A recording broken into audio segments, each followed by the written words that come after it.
Everyone, and welcome back to Mobility Matters.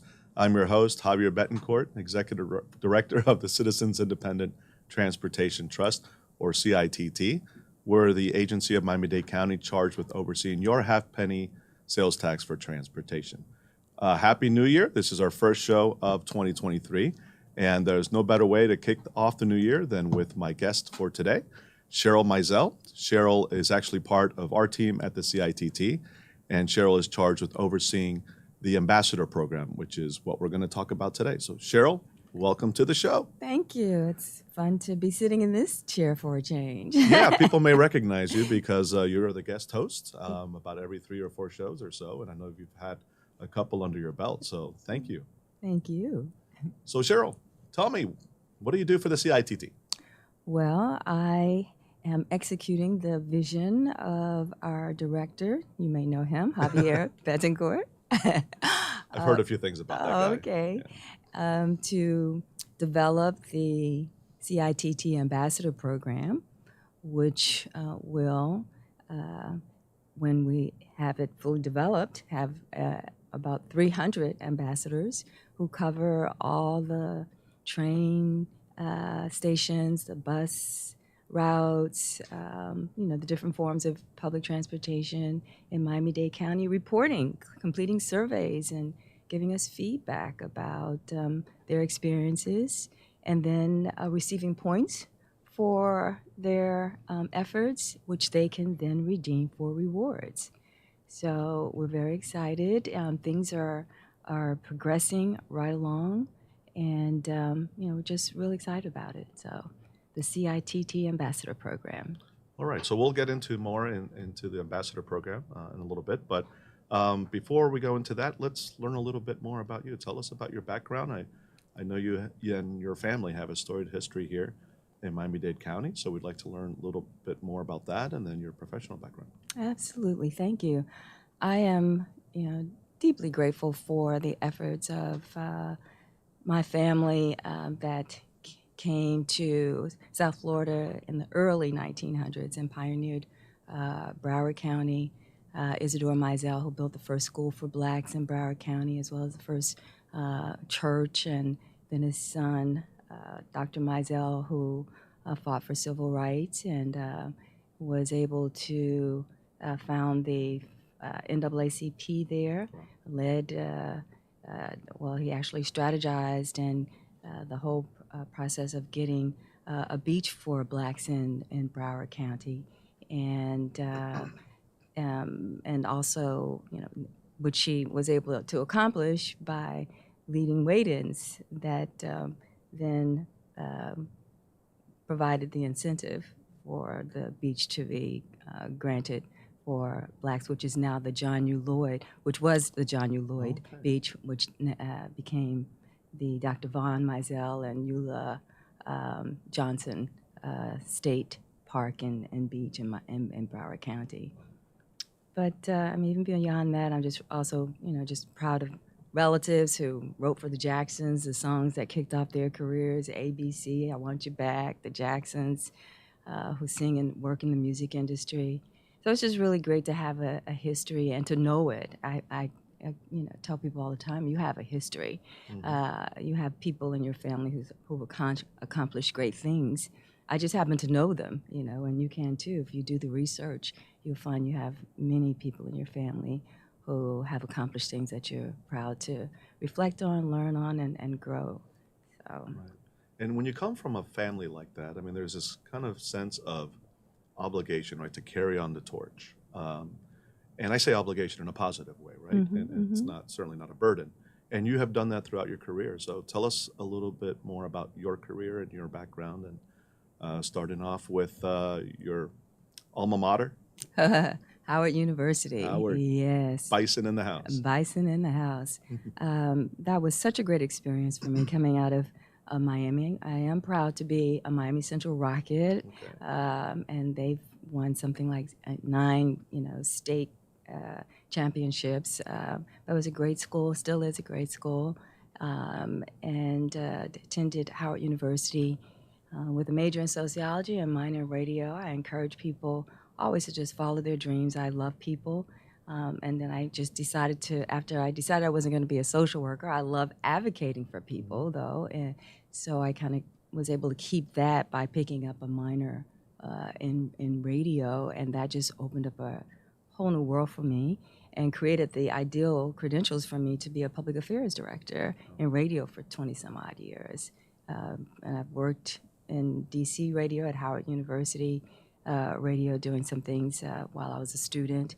And then here, everything from 99 Jams, Hot 105, WQAM, KISS. I've worked, and a few others in For different those who roles. don't know, what does a public affairs director do? So is that a behind-the-scenes role? Is that on air, a combination? It's a combination. The duties are a combination, but you do host a talk show similar to this that we do here, in that you conduct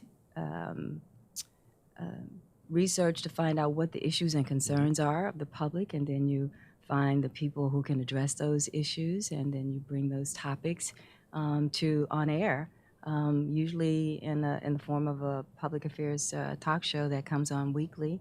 Typically, they're on Sunday and early Saturday mornings, but they are usually a part of the programming in both radio and television stations. The original podcasts, right? There you go. There you go. And so you had a career in radio, and then you moved on and started doing some new things. Communications Including and accounting. marketing, right? That I shifted from being the person that was sought out to present things on air, Okay. to share, and to inform, to the person who's now, I worked with the African Heritage Cultural Arts Center, which is part of the Cultural Affairs Department here in Miami-Dade County, where the CITT is also housed. And there, that was a great experience because it coincided with Moonlight becoming the Best That's right. Picture, Oscar, Golden Globes Best Picture, and Product of Miami. Right? Exactly. In fact, Terrell Alvin McCraney was a product of the Cultural Arts Center. That was his artistic home, and so he came back, and there was so much, so many of the festivities, because essentially the Cultural Arts Center became like the local home of the movie, and so the celebration for the Oscar win, as well as renaming streets, the mayors, the commissioners coming out, just a huge celebration. It was a very fun time to be there. And then eventually you found your way to us at the CITT. Exactly, and this is just such a great department. I love that the team represents the United Nations. Everything from Cuba to Peru, Colombia, Florida, Georgia, the Bahamas. I mean, it's all right there in one department with a small team of people, cohesive, great leadership, and great mission. So I'm just really happy to be there. Yeah, and just as a reminder for those who are tuning in, so the mission of the CITT is to oversee the half-penny sales tax that was approved by voters 20 years ago to implement a series of transportation and transit projects, what they call the People's Transportation Plan. So here we are 20 years later, $4 billion collected and spent, number of great projects and programs achieved, many more to come. We realize there are many unfulfilled promises that we're now working to fulfill. And the reason behind the ambassador program is to help us keep an eye on those investments, right, that we've made over those 20 years. And so let's get back into the ambassador program. Sure. So you mentioned earlier that the ambassador program is looking to recruit volunteers, each representing every station in the Metro Rail and Metro Mover system, every bus route in the Metro Bus system, and then also the municipal program, right? Exactly. People, I think, forget that all of the trolleys and many of the freebie on-demand programs that the cities have implemented and continue to operate are paid for in large part, if not exclusively, with the half-penny funds that the cities receive. So we're seeking volunteers throughout the system. Right? So who is it that you're looking for? What is the ideal candidate to become a CITT ambassador? Someone who is a frequent rider, 3 or more times a week, and from one end of the age spectrum to the other. Currently, we have the program with adults, but with plans to extend to 11th and 12th graders as a program broadens. And, people from every, like I said, every age range, every the diversity, geography, where, we need all of that in order to have credible and a variety of information that helps to improve the system. So anyone who rides on a regular basis and is willing to fill out the information in the surveys within a mobile app, it's comfortable. You have to use a mobile app so that we can do this on that scale. Otherwise, we would not be able to do it on that scale. So the idea is a volunteer is writing the system on a regular basis. He signs up to be an ambassador. So what does his day-to-day or her day-to-day look like? How are they providing that feedback to the CITT specifically? Sure. Within the mobile app, there are surveys for about conditions that allow them to respond to questions about their experience, whether or not the vehicle was clean or the station was clean, whether or not they had a positive, negative, or neutral experience when they interacted or did not interact with the operator of the train or the trolley or the bus. On-time performance. On a little bit of everything, right? A little bit of everything. So they're on the app, they fill that out, goes to the CITT, and then what happens? Do they get something in return for that? Yes, they get points for each one. And the thing is, the more you fill out, and you do it like in what they call streaks, then you get more points. Your points increase with the number of times. But you can only fill them out like twice a day. Once during basically for the morning drive and the afternoon drive times during the week. And what do those points get redeemed for? They can get there's passes, transit passes through Miami-Dade, Go Miami-Dade. There are Lyft and Uber discounts in there. There's also discounts for bike sharing. So there's just a variety. So they're mobility rewards generally, right? Currently. So the more points you get, the more free mobility you can get through these various partners. Exactly. You can't turn it in for Cheesecake Factory. Well, we say that now, but you never Maybe know. one day. Maybe one day we'll have a little bit of everything in there, entertainment or Cheesecake Factory.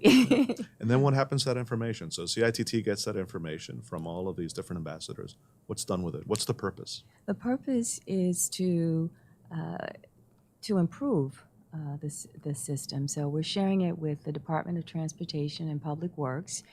And with the municipalities. And the municipalities, so that they can see how to improve, where it makes more sense to, and we're also working in the ways that we share so that it immediately identifies and sorts this information out in a way that it makes it easier for them to make the kinds of changes.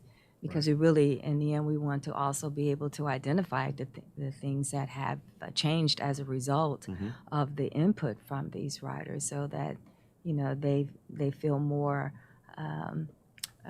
connected with their work and can see how it's improving. So ultimately, the whole point of the program is to improve the transit experience, right? Absolutely. Okay, so that's great, and I think that's certainly a worthwhile objective.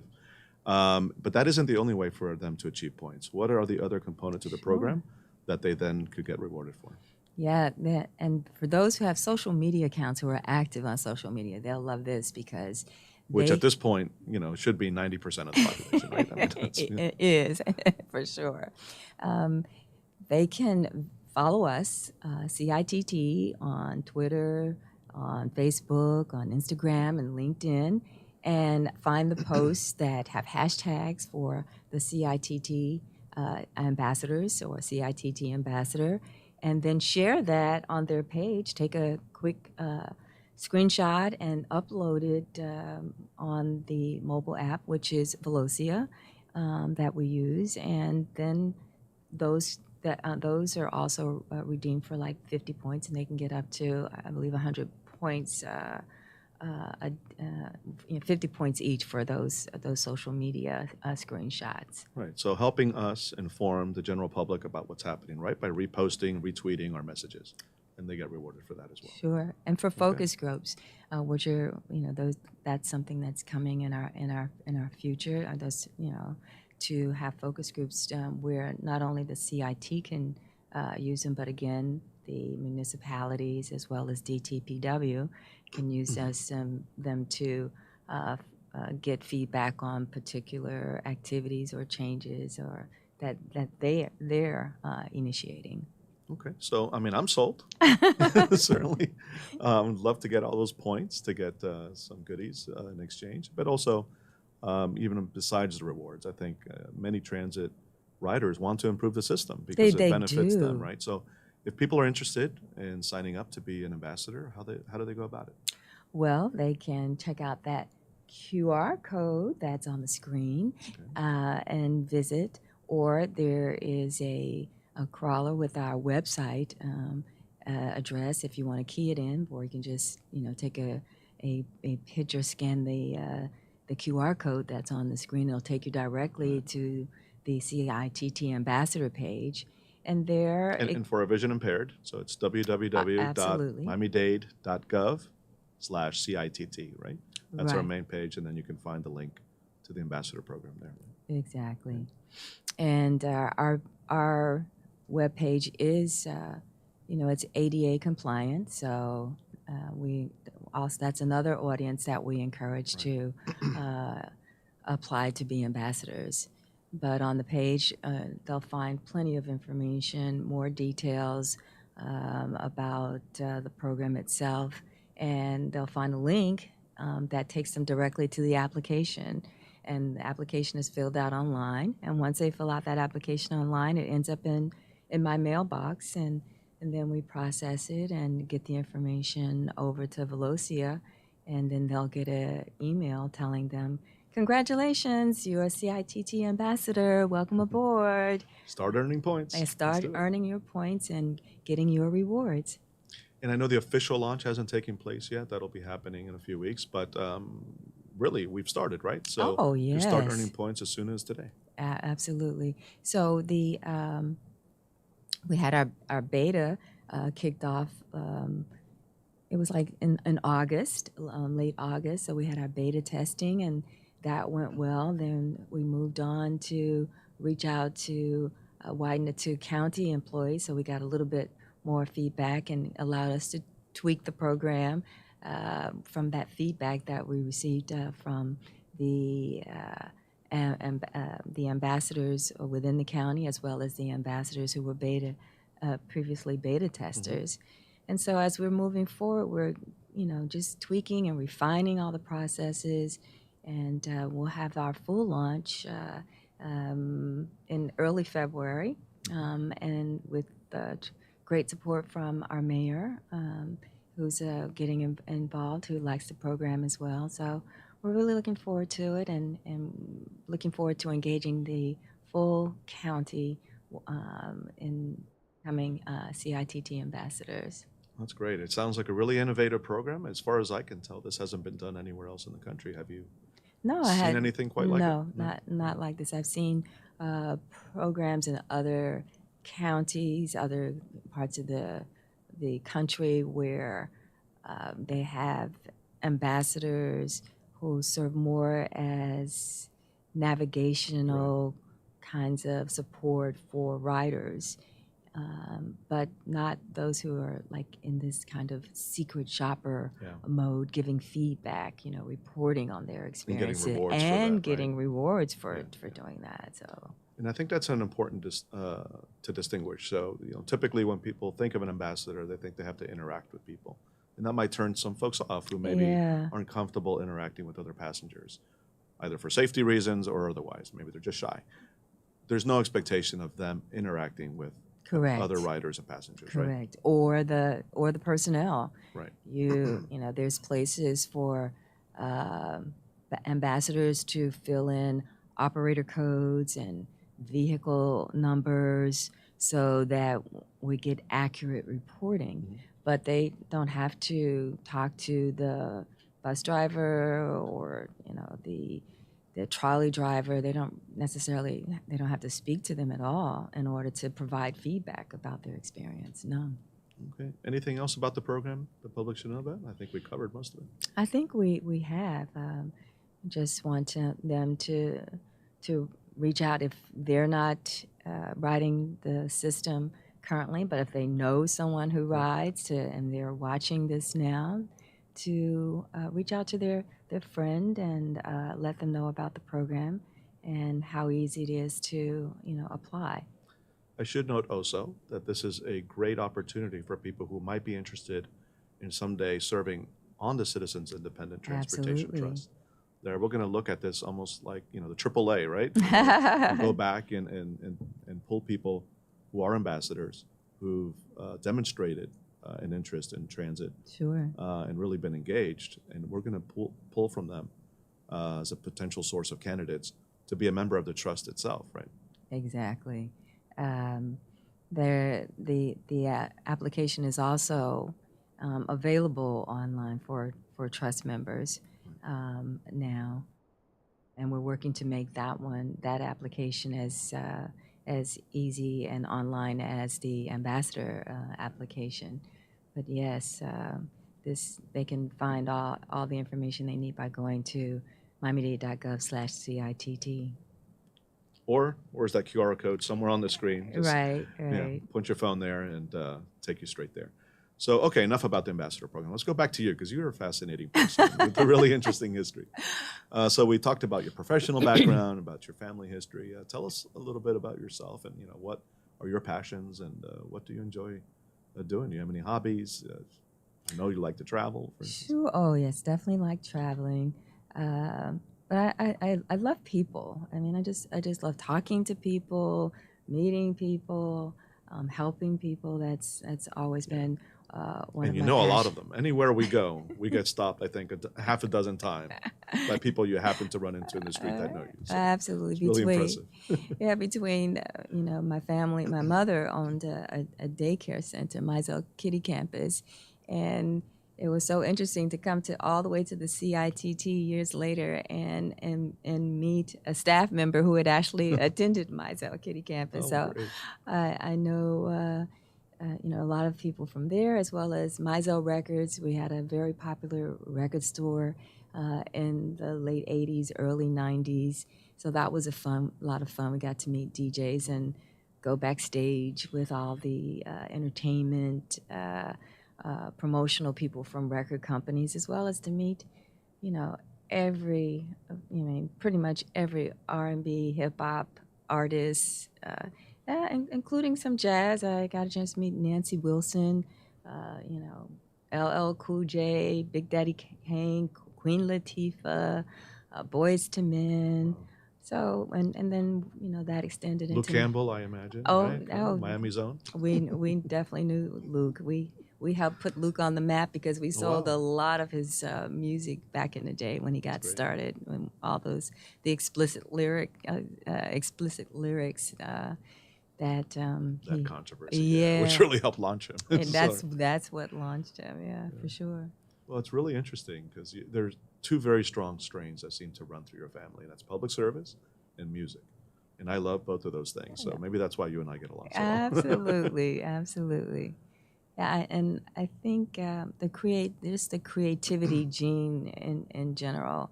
I mean, and it seems that when I look back across the years, I've used my communication skills primarily in the various positions that I've been in, but I always like getting in on the ground floor, something new. Even when I worked at MCI years ago, they were like, challenging AT&T about long distance. So that was really fun to get in and be on the ground floor of how, watching how they challenged them and actually forced AT&T to decentralize. So they broke AT&T up. That was interesting to watch that process. But and then the record store and helping my mother with the daycare, and then getting to radio, and going to 99 Jams when they were, that was like the early 90s as well. And they became number one and held that record for many years. So, but I was there when it actually happened. And then coming to the Cultural Arts Center when they were like blowing up with with the movie Moonlight, you know. So it's just been fun. And now coming to the CITT, you know, building this ambassador program. So it's just fun being on the ground floor and being able to use your creative skills and draw on all of them, whatever it might need in a given moment. Well, I think you've lived and continue to live a very interesting life, and you seem to find yourself at the right place at the right time, Yes. and always doing great things, Yeah. and leaving the community off better than how you found it. So thank you, number one, for being a guest. Secondly, thank you for everything you do. This Thank ambassador you. program, I think, is going to be a huge success, going to make an enormous impact in our community. So looking forward to seeing it roll out and to start winning all sorts of awards, because I think it truly is innovative, and you're doing an amazing job with it. So thank you, Cheryl. Thank you. And I give thanks to God for, you know, Yes, just always. clearing that path for me. Absolutely. Yes. Well, folks, again, if you're interested in becoming a CITT ambassador, please visit the CITT's website, either by following the QR code or visiting www.miamidade.gov/CITT. We're also looking for members to join the Transportation Trust. So if you're interested in becoming a CITT member, there are several vacancies currently available. Same website, just click on member recruitment, and you can find out more information about how to become a member of the CITT there. With that, that brings us to the end of our program. Thank you once again for being our first guest in 2023. It's going to be a fantastic year. And folks, please join us again every couple of weeks, Thursday mornings at 9 a.m. on Mobility Matters. Thank you.